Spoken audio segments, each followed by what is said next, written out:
Gimana sih tips suksesnya? Sebetulnya secara prinsip ada 5. Simpel sebetulnya, cuma memang penjabarannya ini panjang. Saya berusaha untuk mengemasnya singkat saja. Dan ini sesuai dengan urut-urutan tingkat kepentingan. Yang pertama itu mindset, itu yang paling penting. Secara umum, kalau kita punya pola pikir yang salah, dan kita nggak tahu itu salah, akhirnya kita percayai pola pikir itu kita lakukan terus-menerus, kan menjadi nggak benar. Ya. Makanya pola pikir ini sangat penting. Banyak orang yang meremehkan, menganggap bahwa yang namanya trading forex gold online itu hanya butuh metode. Udahlah, nggak usah banyak omong, entry-nya buy atau sell. Nah ini nih, gitu loh. Padahal nggak cukup cuma itu. Kalau pola pikir Anda masih menganggap bahwa trading forex gold online itu sebagai alat untuk mendapatkan uang besar cepat mudah, nah ini yang jadi akar permasalahannya. Kalau Anda melakukan praktek-praktek standar ganda antara dagang dengan trading, ini akar permasalahannya. Waktu Vira misalkan dagang handphone, Vira punya uang 100 juta, Vira tidak langsung membelanjakan 100 juta itu pada saat baru dagang. Anggaplah jual putus. Vira nggak tahu daya jual Vira berapa. Harusnya kan ambil jumlah handphonenya sedikit dulu. Jangan langsung banyak. Sama sebetulnya trading forex gold online saham. Pada saat kita baru, jangan melakukan entry dengan volume transaksi. Unit kilogram ton itu kan volume transaksi yang terlalu besar. Kita mulai kecil-kecil dulu. Nanti kalau Vira misalkan stok 3 unit iPhone, laku. Nanti besok naikin lah 4 pelan-pelan. Ada proses. Jangan langsung pesan 10 walaupun punya uang sebagai modal. Pelan-pelan dulu. Nah itu mindset. Makanya banyak sekali mindset-mindset yang salah. Yang harus diluruskan. Lebih baik kita dari belum paham sama sekali, kita mengetahui mindset yang benar itu seperti apa, daripada sudah memiliki mindset yang salah. 2 kali kerja, ibaratnya kertas kosong, yang belum belajar sama sekali itu kosong, kita masih bisa isi, tapi yang sudah babak belur akibat mindset yang salah, itu kan kertas sudah penuh coret-coretan tuh, ya kita harus hapusin dulu. Mau cepat malah jadi lambat. Makanya ketahui dulu mindset yang benar, dan setelah kita ketahui mindset yang benar itu, kita berusaha untuk mempraktekkan, dan itu juga tantangan tersendiri setelah kita tahu. Nah itu yang pertama, mindset, pola pikir, dan di bisnis apapun sama saja. Kalau Vira misalkan mau buka edukasi online langsung mikirnya dapat peserta 100, nah itu kan mindset yang salah. Kedua, time management. Bahwa yang namanya waktu harus diatur, setuju dong? Iya. Kan kita nggak mungkin buka toko terus, kita nggak mungkin kerja terus. Di dalam sektor real, mungkin kita nggak atur karena ada aturan office hour. Nah, trading forex gold online kan 24 jam. Kita mau trading terus, dan kita harus tahu kira-kira pasar ramainya tuh jam berapa. Di situ kita buka lapak dalam tanda kutip. Oke.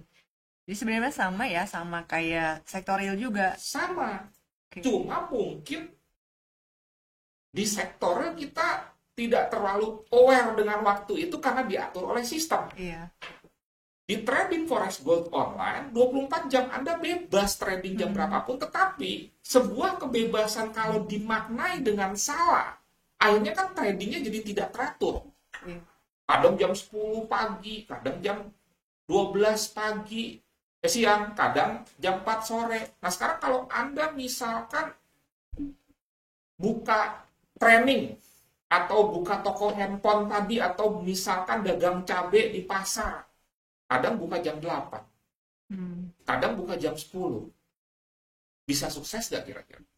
Enggak dong. Nah makanya penting kan, Iya. Kita harus menentukan waktu trading kita tuh jam berapa, walaupun di semua jam memungkinkan. Bahwa yang namanya profesional punya waktu-waktu praktek, punya waktu-waktu kerja. Dan itu tetap jangan acak. Konsisten ya, Pak. Oke. Dan mengenai waktu juga harus paham bahwa yang namanya investasi, di samping dana perlu waktu, perlu tenaga. Iya. Nah ini juga konsep waktu. Bahwa segala sesuatu ada masanya, nggak ada yang instan. Bahwa waktu itu harus diatur. Kita sering nggak sadar. Tadi saya katakan, bukan waktunya, buka chart. Tadinya nggak rencana entry, gara-gara buka chart, akhirnya entry. Waktunya libur, trading. Waktunya trading, libur. Nggak tetap. Padahal di sektoral kita tetap. Lanjut, money management. Pengaturan waktu. Simpelnya gini lah. Dalam hal volume transaksi. Tadi saya kasih contoh. Waktu kita bisnis, waktu kita dagang, kita kan awalnya tidak tahu terjual berapa sih. Makanya kita mulai dari menyediakan yang sedikit dulu. Pada saat kita dagang, kan kita ambil barang dari supplier. Yeah. Dengan volume transaksi tertentu. Liter, kilogram, ton, piece, dan lain sebagainya. Itu kan harus diatur. Nah, banyak trader nggak tahu lot yang aman untuk pemula. Dia langsung saja pesan barang, kok antar barang. Si supplier dipesan 1 ton, dia senang-senang aja dong. Dan dia tidak salah. Iya, saya antar. Kan dia nggak mungkin nanya, lu jualnya gimana? 1 ton, udah bisa jual kan nggak? Dan dia tidak salah. Dia senang-senang saja. Nah, sekarang 1 ton barang itu datang. Jualnya gimana kalau nggak punya pengetahuan pengalaman? Belum punya database pelanggan. Nah, ini yang tidak disadari. Makanya, lot pemula dengan lot profesional itu berbeda. Nggak bisa distandarisasi. Dan lot itu nanti berkembang sesuai dengan pengetahuan dan pengalaman yang kita miliki. Sama seperti sektor real. Tadinya pesannya 10 kilo, 100 kilo, 1 ton. Itu membutuhkan waktu. Itu salah satu contoh money management. Dan ini lebih penting lagi. Kenapa? Karena seperti saya sampaikan sebelumnya, bahwa karakteristik Forex Gold Online bisa jadi 0. Sehingga kita harus paham, tantangan pertamanya adalah bagaimana dulu membuat dana kita aman. Makanya trading yang aman, nyaman, jangan dibalik. Aman dulu nomor 1. Jangan sampai dana ini sudah keburu habis. Sekarang dagangnya pakai apa? Anda pesan daging 1 ton. Dagingnya nggak bisa dijual, kan busuk. Jadi 0. Pada saat tingkat kesegaran daging udah turun, nggak mau dijual juga, jual rugi. Padahal di sektornya dijual. Harusnya kan dijual dong. Dapat fresh money, beli barang lagi, lupakan kerugian, usaha lagi untuk menutupi kerugian sebelumnya. Kalau sudah jadi 0, dagangnya pakai apa? Jadi money management itu yang ketiga. Baru yang keempat, metode. Metode itu bisa analisa fundamental, analisa teknikal, analisa sentimental. Dan di dalam metode apapun, tidak ada yang pasti benar. Kembali lagi ke mindset. Sehingga kalau nanti Anda menemukan orang-orang yang menyatakan, wah, metode saya pasti profit. Mohon maaf, itu bukan profesional yang mengerti dunia finansial. Nggak ada profesional finansial menyatakan pasti. Silakan cek fund manager. Nggak ada. Kemungkinan besar. Karena masih ada faktor lain. Tiba-tiba misalkan terjadi gempa bumi. Atau mohon maaf nih, contoh nih. Kita memperkirakan analisa teknikal bahwa Euro USD akan naik. Saya tidak berharap ini cuma memberikan gambaran. Tiba-tiba Paris dibom. Euronya kan jatuh turun. Analisa teknikal kita nggak salah. Tapi karena ada sebuah kejadian dalam sektor yang disebut dengan force major, itu di luar kendali kita. Nah, bayangkan kalau lotnya terlalu besar, nggak menginput stop loss, akibat overconfidence terhadap sebuah metode. Makanya metode bukan segalanya. Saya banyak menemukan para trader profesional yang metodenya sangat sederhana, nggak aneh-aneh, dan dia konsisten itu terus. Tetapi karena didukung mindset time management, money management yang rapi, baik, dia sukses. Jadi metode bukan segalanya, makanya saya tempatkan di posisi keempat. Jadi itu berurutan ya Pak? Dari Berurutan, mindset, betul. time management, Betul. money management, baru metodenya Betul. ya? Dan ini nggak boleh acak. Oke. Baru terakhir, mentor dan community.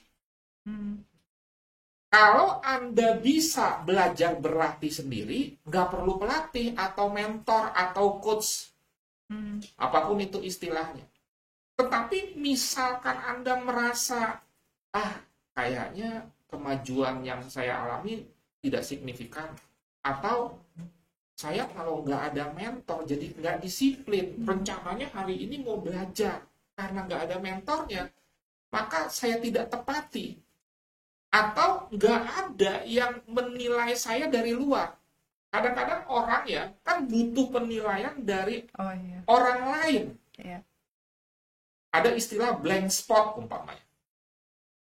Kita tidak tahu bahwa kita tidak tahunya tuh di mana. Disitulah peran pelatih. Dalam dunia olahraga, sebagian besar atlet tuh punya pelatih ya. Dan atlet walaupun sudah sesukses apapun tetap dia butuh pelatih. Kalau kita lihat kesebelasan Manchester United misalkan, kan pemain-pemainnya udah hebat-hebat tuh. Kenapa masih butuh pelatih? Nah itu kan sebuah pertanyaan. Karena tugas pelatih itu mementor. Pada saat dia belajar, berlatih sampai pertandingan kelak. Dan berikutnya perlu komunitas. Wong kita misalkan contoh nih, kita punya kendaraan aja kita masuk klub otomotif. Kenapa trader nggak punya sebuah komunitas di mana komunitas ini tempat kita berbagi, tempat kita meminta informasi. Tapi tentunya komunitas yang sehat dong. Jangan komunitas yang pamer-pamer profit, panas-panasan, nanti akhirnya ikut-ikutan. Jadi carilah komunitas yang efektif, yang bisa mengingatkan kita kalau misalkan kita salah langkah, yang bisa umpamanya memberikan kita informasi kalau kita kudet, orang update, yang bisa membuat kita termotivasi. Dan biasanya mentor-mentor yang profesional punya komunitas. Jadi ini sekali lagi kesatuan. Tapi seperti tadi yang saya katakan, kalau Anda misalkan bisa mandiri, ya nggak perlu pelatih. Cuma pertanyaannya bisa nggak? Kemudian terukur nggak? Kira-kira seperti itu tips untuk bisa sukses di dalam melakukan trading forex gold online. Dan itu sebetulnya sama. Mau saham, mau cryptocurrency, ya 5 inilah intinya, kuncinya. Harus nguasain dulu semua ini baru mungkin bisa mulai bertrading ya Pak, supaya kita juga punya basic, supaya kita juga nggak kemana-mana gitu. Betul. Terutama di mindset ya, karena itu juga jadi poin pertama untuk kita punya mindset yang tepat seputar gimana sebenarnya bukan masalah besar yang kita dapatkan, mudah juga, tapi lebih ke proses berarti ya Pak ya. Yes. Dan juga ini berproses. Artinya bisa saja pada saat kita sudah bertanding, dan bertanding itu buka account real, kita tetap terus belajar dan berlatih tanpa henti. Kalau saya umpamakan nih, ya, berlatih itu account demo. HSB kan menyediakan account demo juga ya. Ada. Nah itu berlatih. Ada uangnya nggak? Nggak ada.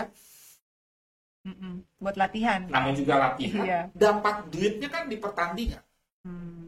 Tapi berlatih itu penting nggak? menurut Vira? Penting dong. Penting dong. Iya. Masa tiba-tiba Vira langsung bertanding tanpa berlatih?